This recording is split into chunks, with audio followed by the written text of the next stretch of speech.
Hello everyone, how's it going? So in this video, we're going to make like an update on MMTLP. So MMTLP has recently stopped trading on December 8th. A lot of people were expecting the stock would continue to trade for another few days. But alas, this is not what happened, and it triggered a huge wave of protests and frustration against FINRA.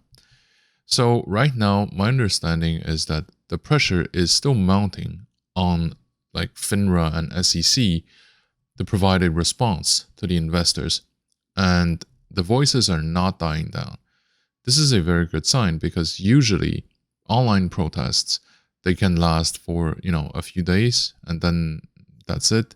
But in this case, I think that people are actually continuing to write to the SEC, to make noise online, to consult, legal advice for possible class action lawsuits.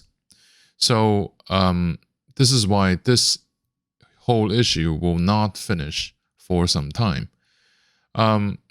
We have seen like a very clear conflict of interest between market makers, the brokers, us, and the short sellers. Basically, I've heard like a lot of conspiracy theories. I think that things are a lot simpler than we want to believe. I think that ultimately, market makers, investment banks, and brokers, they are working for the volume. Who has more volume overall? Well, this would be like the institutional investors and the institutional traders. In other words, people who can short a stock in the black box. Okay, sorry, dark pool. It's kind of the same thing, but the dark pools. Like, it seems that FINRA, a self-regulated body, has decided to play for those who were shorting MMTLP, because on paper, they cannot avoid like a massive redemption. This is why the stock has been stopped. Now, a lot of people are still wondering what's going to happen, like what are the most likely scenarios, so on and so forth. My feeling is that there are two kinds of scenario. Number one, and this one is the most unfortunate, FINRA might just play dumb. Like they're going to pretend that this whole thing is not a thing. And they're going to like just pretend that this is just a few frustrated, isolated investors who have lost a lot of money on a bet, and now they're trying to like recoup some of their losses. This is going to be one of the scenarios. Scenario number two, the question is the relevance of FINRA, or the validity of FINRA's assessments, judgments, and its capacity to be a regulating body. Now, if questions are asked in that way and people start to, like there starts to be some momentum around this issue, then at some point I think that SEC is going to knock on the door of FINRA and say, you know what, let's just close this whole issue. Okay, let's negotiate with people with MMTLP shares and see how much they want to pay it for. In other words, how much we can buy our silence for. Now, some people have said, after all I'm through, I want to be out by like $2,000 a share. One, because, they've been through a lot. And two, because if the redemption actually hits, then this might trigger like huge kind of upward volatilities for MMTLP during the last few trading days. So I don't think that they can be that generous. On the other hand, whether they can propose to at least remove substantial portions of the stocks, of like the losses incurred by most people, that could be a possibility. So for example, a lot of people bought the vast majority of their shares around the $4 price point or the $3 price point. So what happens if, they are reimbursed $3 a share, $3.50 a share, $4 a share? Because it might be easy for us to be like, oh, you know what? Don't do this. This is just a scam. They just want you to stop bugging them, so on and so forth. It might be true, but you also have to remember that a lot of people put a lot of money into MMTLP, especially during the last day. I remember seeing posts after posts, screenshots after screenshots of like people saying, "Oh, I've put in, you know, $10,000, $20,000, and I'm gonna YOLO it." Well, right now they're not YOLO anymore, so this money might be some life-changing money. Okay, so this is why, in order to make sure that the maximum amount of people no longer cause them trouble, they're going to propose to buy these shares out. So because I don't own any MMTLP, I'm going to go ahead and say, don't fall for this trap, because if they can offer you this, it just means that, you know, their arguments are kind of weak.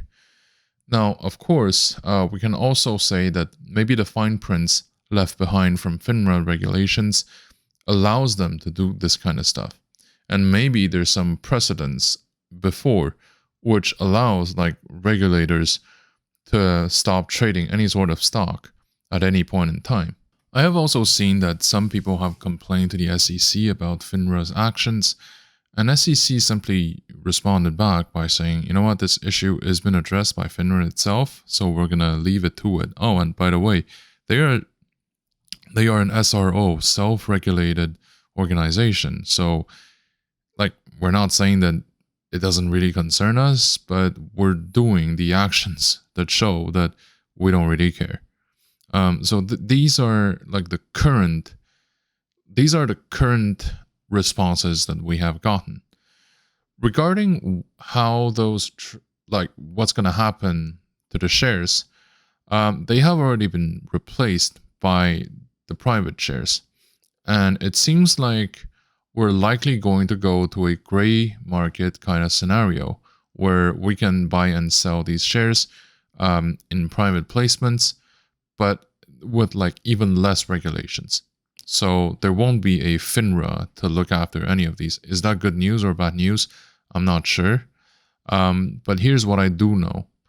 Right now, a lot of people are just hoping that those shares, you know, go away, either sold to somebody, the losses are cut, and they don't have to talk about it anymore, because it kind of shows how rotten the system sometimes is in certain areas. I have seen the comments under my previous videos about MMTLP, and a lot of people were like, okay, but are you just saying that we live in a super rotten system where everything is practically just a lie? Well, there's a lot of lies in that system. There's a lot of cover-ups. But I would say that overall, like whenever the institutions are almost guaranteed to lose when they can see it coming, they're going to use what they have at their disposition to avoid this scenario, especially the bigger ones. So this is why, you know, it's definitely worth our time to keep protesting, to keep make our voice being heard. And like my decision of covering MMTLP even now is, I hope that, you know, is part of this whole effort. This is not okay. Like what happened to people owning MMTLP is not okay. I remember that I said before that, oh, I think that something weird is going to happen to it. It doesn't mean that, you know, you guys deserve to get robbed like tens of thousands of your own money, okay? I seriously don't mean that. So we're going to cover what's going to happen with MMTLP as we go on, as long as there's anything to be covered with it. Even if I have like 10 views on these videos, I'll keep covering them. So just a brief word regarding what you can do in the gray market. You can sell it. I'm not sure how does it work. You would have to ask your individual brokers, so the Fidelity, the Schwabs, the Wealthsimple, the eToro, or the Robinhood of this world. So if they say, you know, you can sell, buy and sell this, then you can just click on a few buttons and it should be done. With that being said, liquidity should be an issue because it's certainly a lot less liquid than the open outcry. And the other thing is, should you sell it now? My personal opinion is no, because you would be doing this without knowing the full facts or without knowing what the current context is. It's possible that within a few weeks or a month, there's going to be more information coming out of it. And by then, it's possible that, people would have more options to dispose their shares. So I'll just leave it there. And, this video comes to an end, and I just want to say good luck, and don't think too much about the losses. Sometimes money's just money, and you will eventually be able to make it back. Thanks for watching.